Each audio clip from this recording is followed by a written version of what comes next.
Okay, I want to do a recap of our Doylestown car barn project. So this project is finished, and I'm going to do a walkthrough from the beginning to the end and how we got here. Behind me you can see the car barn location. This was originally a tennis court, sports courts, there's basketball nets and tennis court, and it had a stone wall behind it.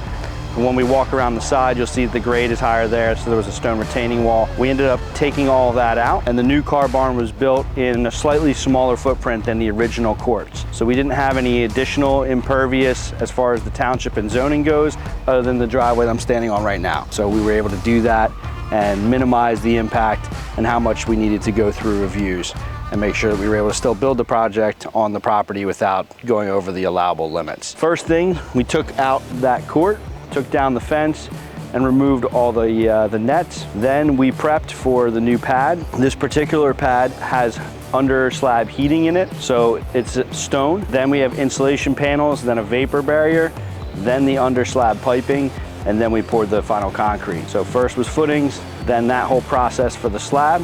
Once we had the slab down, we were able to move on to framing. Framing wise, all the outside walls are done in stick framing. The angled sections of the roof and rafters were done with trusses. So as we go inside, you'll be able to see on the inside, there's a clerestory, a second story in the center. That was all done with trusses over top and then trusses on these lower sections here. Once we framed everything in, plywood and then windows, we were able to move on to the exterior elements. All right, for exterior finishes, this client chose to do in board and batten siding vertically, so we did that. One of the different elements of this project than kind of the normal process from a schedule standpoint was the combination of this siding and the black metal roof. So because it's 2 stories, we had to do the upper roof first and the gutters, get that done, and then do the upper section of the siding before we did the lower roof. That way we're not standing on top of the new metal roof. So we did the upper, the gutters, then we paused on the roof and the gutters, did the upper section of siding all the way around, then we did the lower roof, and then we moved on to the rest of the siding. The lower section is Bucks County stone, and we got that sourced locally to match what the client has on 2 of his other buildings on the property. So it kind of matches in, looks like it's been here the whole time. That turned out really great. And then we did new soffits, new fascia, all the rest of the exterior treatments. This section of the fence we took out so we had access to the property. So once we were done, we would put the fence back. And then the driveway that I'm standing on, this is all new. These Belgian block borders were something that the client had on the rest of his driveway before we started.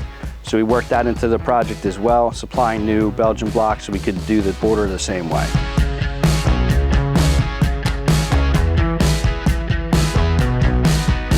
For the doors on this project, the client went with a knotty alder for the double doors behind me, the man entrance door, and then there's a smaller set of double doors in the back for the back entrance, as well as the door to the mechanical room.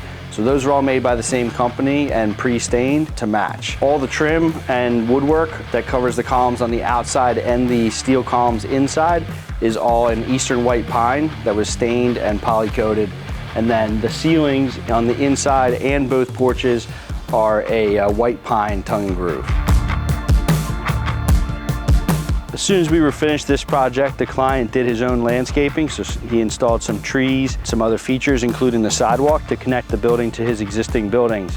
But what I wanted to show you was the drainage grate here. This is the high point, the back left of the barn, and the grade pitches to my right, runs over to another grate, and then it turns and runs along the back side of the building, wraps around and ends up going out into a creek. So this is stormwater. There's big boxes underneath that were buried that catch all the water, and they're connected all the way around. So it'll take any runoff from the existing grade, catch it before it gets to the building, and then direct it out and around.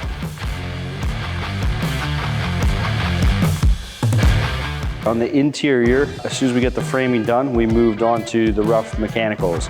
So quite a bit of wiring. You can see behind me, this is basically being used as a showroom. So we have overhead lighting, we have sconce lighting on all the walls, and we also have some large chandeliers to illuminate the taller center section. So rough electrical.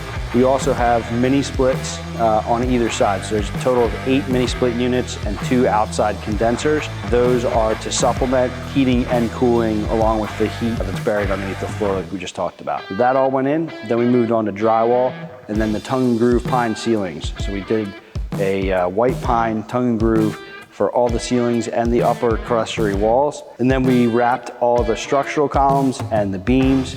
We also did a faux ridge beam and 2 beams along the sides. And we wrapped those all in the Eastern white pine and then stained them.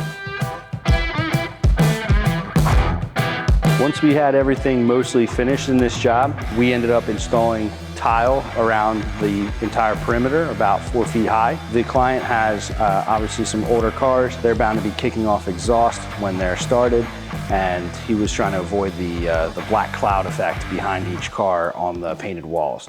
So we went with tile, a little bit more cleanable, gives it a specific look, and then painted walls above that. After the tile, we had the epoxy company come in and we poured the epoxy floor. So the client chose to go with a flake pattern in the center and then a smooth color on both outsides where the cars are actually being parked and worked on. All right, guys, that's a wrap. This project is completely done. It was a bigger project over a longer period of time. There was a couple challenges that came inherent with the property and the scope of it.